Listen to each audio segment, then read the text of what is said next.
Today we're going to talk about your body. Let's close in prayer. Today we're going to talk about the challenge to husbands to love our wives in the same way we love our own bodies. And I work out my body, so Ow. I should work out your body. Oh my gosh. Let's get into Leave that. it to Nathan.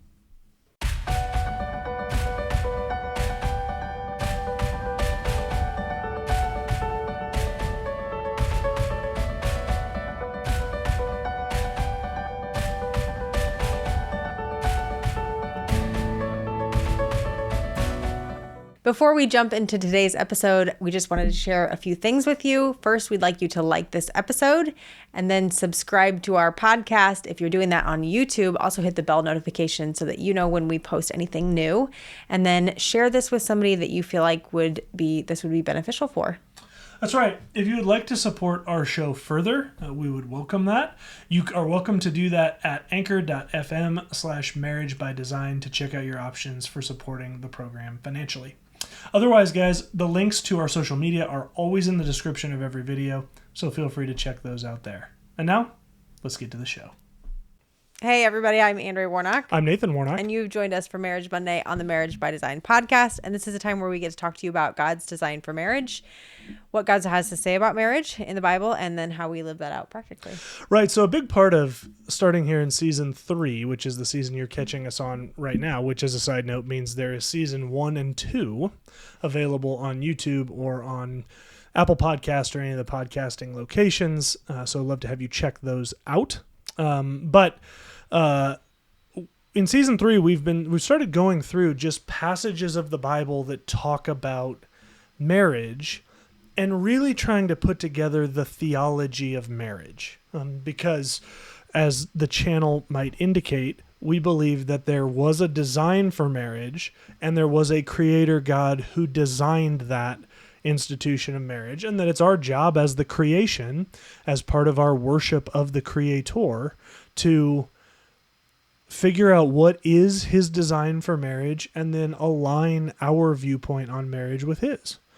And we're actually getting down to, here in the next couple of weeks, there's going to be an episode coming out that just says God's design for marriage. That's the title, because we're coming up on the quintessential marriage verse, really the verse that I think changed the way you and I think about marriage forever.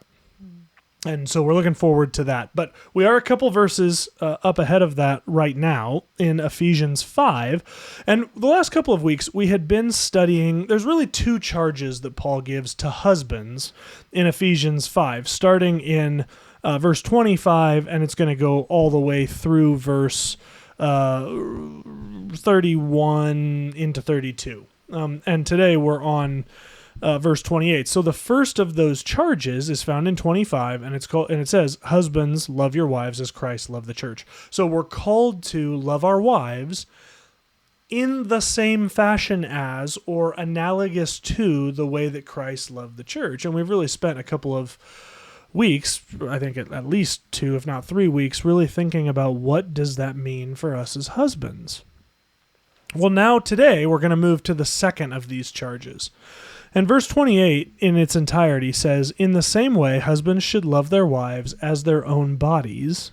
He who loves his wife loves himself." So this starts out with "in the same way," which is a connector, right? Paul's connecting back to an earlier thought. And the thought he's connecting back to is when he said, "Husbands, love your wives as Christ loved the church and gave himself up for her," in verse 25. Now he's going to say, "in the same way," meaning just like I've called you to love your wives as Christ loved the church, I'm also calling you to love your wives as your own body. Now, this would have been something that certainly the Ephesians would have understood, because Ephesus was a central military hub. So, and we mentioned this, I think, a few weeks ago when we talked about wives submitting to their husbands, and the verse preceding that when it talks about essentially we all submit to Christ. Right. And that word submit is a military term, and it's one that the people in Ephesus would have understood, because throughout Ephesus they would have seen the Roman legionnaires and centurions going around in their armor. It's why we see in Ephesians 6 that Paul likens the armor of God to centurion armor, because it was something they would have seen. Well, similarly, this idea of submission is a military term. It means you choose to put yourself under someone else's authority even if they don't deserve it, right? You submit to the rank, you don't submit to the man or woman. And, that's an encouragement, wives, for you, in that if your husband is not someone worthy of your submission, the bad news is that does not let you off the hook. The good news it is a God-honoring thing to submit to your husband because he's your husband, even though he doesn't deserve it. And we did do an episode about that a few weeks back, so I'd love to have you go back and look at that, and I'll try to link to that in this video. So now we're talking about husbands loving our wives as their own bodies. Well, as you would imagine, in a military hub, there are men around all the time beating their bodies into submission as part of their military training. Sure. So, this would have been something that men would have sort of understood about the reality of, just what it is to be a man. That we care for our bodies. We care for them we nourish our bodies, right? We make sure that we have food. We make sure that we have drink. We discipline our bodies in a manner that allows us to achieve the goal to which we're called. And we also enjoy our bodies as men. We use them for play. We use them for pleasure. We use them for entertainment. We it's all of these things that we use our bodies for. And Paul's wrapping all of those things into this idea of, men, you ought to love your wives even as you love your own bodies, because a man who loves his wife loves himself. Now, I think that's like a tack-on idea. So I want to take the first part first, and then we'll deal with that second part. But for the first part, the question for us as men is, how do we love our wives in the same way we love our bodies? And I think there are some central ideas to this. You pursue a goal with regards to your body. There are very few men of valor who you talk to them and you say, what was really your thought process behind your body? And they go, I don't know. I sort of, whatever. I walked into oncoming traffic. I ate whatever crap I wanted to eat. I never thought about my weight, and, I just, whatever. And now look at me. My body's great, right? That's a surefire way for disaster. Similarly, if you do not have a plan with regards to your wife, that's a surefire way for disaster. And before I get all the hate mail from women, I'm not talking about have a plan for like, I got a plan. She's going to get a job and that's not what I'm talking about. I'm talking about, do you have a plan for how you're going to pursue your relationship with your wife? Because you have a plan. It doesn't just happen naturally. That's exactly right. Right. Just like getting ripped like I am doesn't just happen naturally. It takes tons of pizza. So, but the point is, it takes a plan to reach your goal. And so here, with regards to my relationship with Andrea, I have to have a plan. And as with disciplining our bodies from a fitness standpoint, a big piece of that is typically getting help from someone that knows, right? A personal trainer or a friend who's into fitness or whatever that helps you come up with this plan. Marriage works the same way. When we're coming up with a plan for how we're going to pursue oneness, pursue intimacy with our wives, there are those around us who are happy to help out with that and who have the knowledge to be able to do it, but we have to ask. Yeah, it's just like with your body. If there's a problem, if it's a small problem, you can probably ignore it and hope it goes away. But if that problem persists, or it gets bigger and more, there's more pain or whatever that is, are you going to just let it go and hope it goes away? Right. No, you're going to seek help. Right. And that help's not going to seek you out. That's right. There's not going to be doctors that come and say, hey, I see this oozing wound you have here on your You leg. should look at that. We should really look into that and take care of that, That's right. So just like with your own body, you pay attention to the signs that it's giving you. Hey, there's something wrong here, or I need to be taken care of better, or, I need this, I need food, or I need water, or whatever. You pay attention to those signs. Right. Just like men should be paying attention to those, to their wife in the same way. Right. Right. So a piece of this is have a plan. Another piece of this is with regards to the discipline side of this. As men, we understand, and this is not men only. Women understand this as well. But for us as men, we understand that if we want to accomplish a goal, we have to discipline ourselves to do that. And in the area of marriage, the thing that I really felt like I wanted to talk about on this episode is in the area of purity. So in your body, if you allow impurity to hang out there, right? If you smoke 3 packs a day every day for the rest of your life, you're probably going to get impurity that's going to get into your body, and it's going to wreak havoc, right? In the form of cancer or chronic lung disease or whatever it is. Same with a lot of things, right? If you eat chips, that's all you eat all day, those impurities are going to take a toll on your body. And you know what they're going to do to your body? They're going to kill it.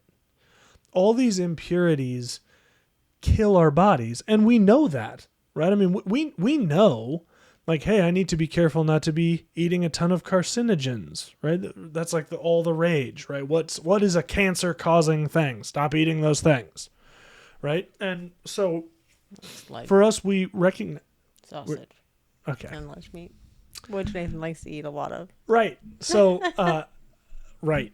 So we have to be careful about those impurities getting in our body because they'll lead to death.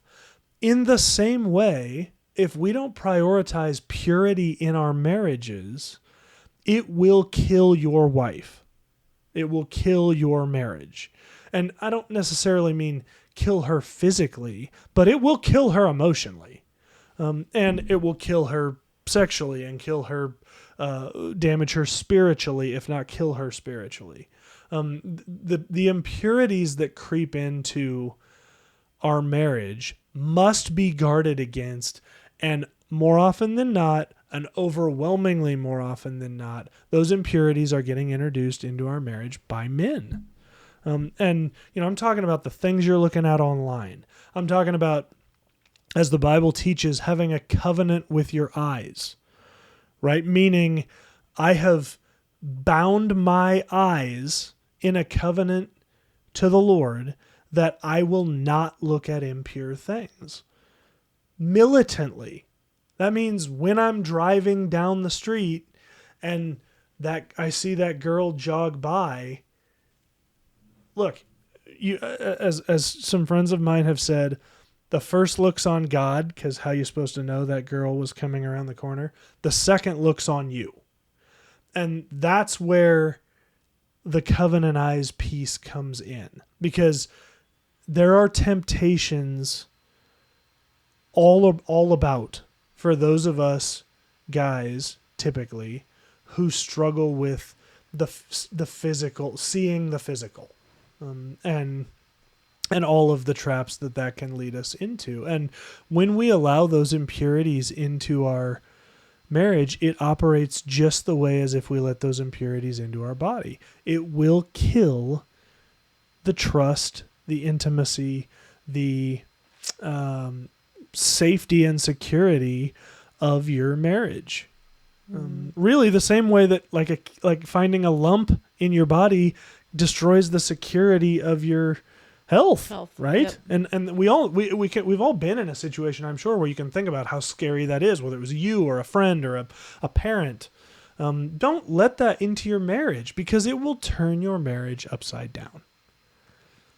Do you have additional thoughts on the purity Nope. side of it from That's your good. standpoint?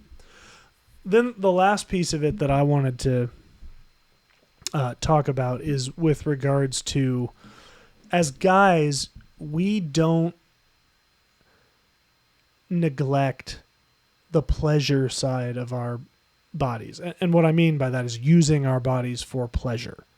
And, I don't care what your thing is, right? Whether you have hobbies that are like lame, nerdy hobbies like board games like I do, or, if you're one of those... Academics? Yeah, if your hobbies are reading self-help books or personal betterment books, or if your hobby is, we've all met those guys that are like, I don't have any hobbies. What I do is I just remodel parts of my house because that adds value to our house. Like we're not all sitting here going, that's a hobby. It's actually a really expensive hobby. It's a great hobby. Right, but it's a hobby nonetheless. My point is, we all have those things that we like to do with our bodies as guys. And yet, so often, I ask guys, well, tell me about what you and your wife love doing together. And it's like, did you see that Yellowstone show? Did you watch that movie? Right, I know, but other than where you're both watching a screen together, what do you like doing? I mean, are we allowed to do things other than watch stuff on a screen? Like it's been neglected hugely in marriages. And man, guys, we got to lead in that, because we lead in, hey, babe, I need a night to get out with the guys. And I'm not knocking that. I have a night where guys come over to my house and hang out. So I'm not saying anything about that. What I'm saying is we do those things that we know physically that we need. And yet so often we don't do a good job of sacrificing ourselves to sort out what is my wife and I's using our bodies for pleasure thing going to mean. And I'm not talking about that. Right. I'm talking about what things are, where you and her would both go, yeah, this is when our marriage is fun. Yeah. Like this is when our marriage yeah. is pleasurable. And that probably makes it sound like the majority of your marriage isn't, and that's not what I mean. Or but it makes the grind of life is real. Yeah. And maybe sometime we ought to do a mini series and take a spin through that Fun Loving You book, because this topic reminds me of that. Mm-hmm. But the point is, we as guys need to get real about pursuing our wives in pleasure, and pursuing our enjoying wives something together in enjoyment. Yeah. Right. Yeah. Because that's maybe the better word. Yeah, that's right. In enjoyment. And this is something. I mean, look, the struggle's real with 5 kids, right? And it doesn't take 5 kids to make it difficult. So, but, babe, what are some? I'm putting you on the spot. I know. I'm sorry, but what are some things that you and I have that adds pleasure to our marriage? Yeah, enjoyment to our marriage. Well, we really enjoy cleaning up the kitchen after a long day. Right, lying is actually one of our favorite I feel like pastimes. most of our lives is just Groundhog's Day. No. Like most days we put our kids to bed, and then we have 2 hours of stuff that we have to organize and clean up, and It is. we go to bed. That's right. And that's our life. So No, that's right. But I think that's partly what I want to point out, and I'll surprise you with something that I thought of the other day. Okay. The word seriously. Oh yes. So this is a way that I feel like you and I get enjoyment out of our lives. We have a lot of inside jokes. Yeah. And when I say inside jokes, I mean the joke is Me and Andrea. That's it. It's not like inside with our group of friends or inside from that when we were in college. I mean, it's like things we came across. That example, now it's not going to be inside anymore because you're being brought inside. It was a guy we had over that was trying to sell us like frozen meat years ago.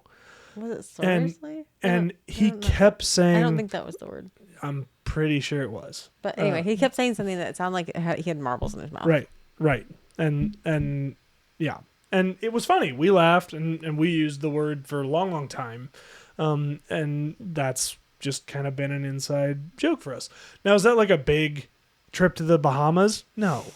But does it break up the reality of that we have 5 kids that we're raising and trying to not have die and be productive members of society and use their lives for God's work. And so that's a grind to do that. It's a grind of discipline. It's a grind of just feeding, cleaning up the kitchen. About the time you get the kitchen cleaned up, it's time to start feeding again. That's just kind of the grind. And so those little things, those little laughs and chuckles break up that grind and add enjoyment to our marriage. You were going to say you were putting me on the spot for what? What things like that there are? I mean, we try and do fun things together and find hobbies that we'll sometimes break out and dance do together. Yes, we will do that. We enjoy dancing together. Yeah, that's true. And we'll go out together from time to time, like out formally. We've got a child that's getting old enough now to be able to stay home with the kids, which is hugely helpful for that. So yeah, but it takes intentionality to do that. We like to plan vacations together that we'll never go on. Right. Yeah, that's right. So those were kind of my 3 things: purity, maintaining purity in your marriage as you would maintain purity in your body; disciplining your body as far as we pursue health in our body, and that takes having a plan and intentionality. Are we doing that with regards to our marriage and our relationship with our wife? And then pleasure. Like, are we pursuing enjoyment in our marriage? If we can do those 3 things, I think we can honestly say as men, if we're leading in those things, that we're loving our wives the same way as we love our own bodies. And the Holy Spirit may have additional applications of that for each individual guy. So I encourage you to read through this and pray through it yourself. Go ahead. I want to cut you off. I was just going to say this verse really speaks into the 2 become one flesh. Right. This is such a great verse that maybe explains that a little bit better. Right. About you have 2 individuals, but when you're married, you become one flesh. Right. And that's really the second portion of it just says it, because the second sentence in verse 28 says, he who loves his wife loves himself. And there's a spiritual reality to that in that we have both become one flesh. So there's a practical reality for us to train our minds in that when your wife gets a promotion at work, that shouldn't be a source of jealousy. That should be a source of pride, because you got a promotion at work, and you didn't even have to do the work as the husband. You just took the phone call where she told you she got the promotion at work. Yeah. Now, where this breaks down is your wife is the one that has the baby, not you two. Right, but I really try to breathe it out when you're having a baby. I'm kidding. Yes. But yes. Yeah, your accomplishments. On the front end. Oh my gosh. Your accomplishments are both of your accomplishments. Your failures are both your failures. That's right. And it's because you're one flesh. Right. When you are pouring into your spouse for your spouse to have a good marriage, whose marriage is that affecting? Your own. That's right. So it's affecting you just the same. Right. Right. And the other just practical reality of that is, if mama ain't happy, ain't nobody happy. And so, if we love our wives and make them as big a priority as we make our own bodies, you help yourself by just having a woman who feels affirmed, who feels secure, who feels loved. And you'll reap benefits from that too, with regards to having a marriage that she feels loved and appreciated and wants to be in. Right. All right. Well, that is Ephesians chapter 5. I didn't know where you were going with the F. Yeah. Ephesians 28. Okay. Ephesians 5, chapter 5, verse 28. And that's kind of our thoughts on that. So love to have you share your thoughts with us in the comments below. If you would like, you can shoot us an email at marriagebydesignpodcast@gmail.com, or hit us up on Facebook or Twitter. We are on all those places, or Instagram. So feel free to find us, follow us, let us know what you thought about this episode. We would love to hear from you. Until next time, remember, God is for your marriage. Have a great week.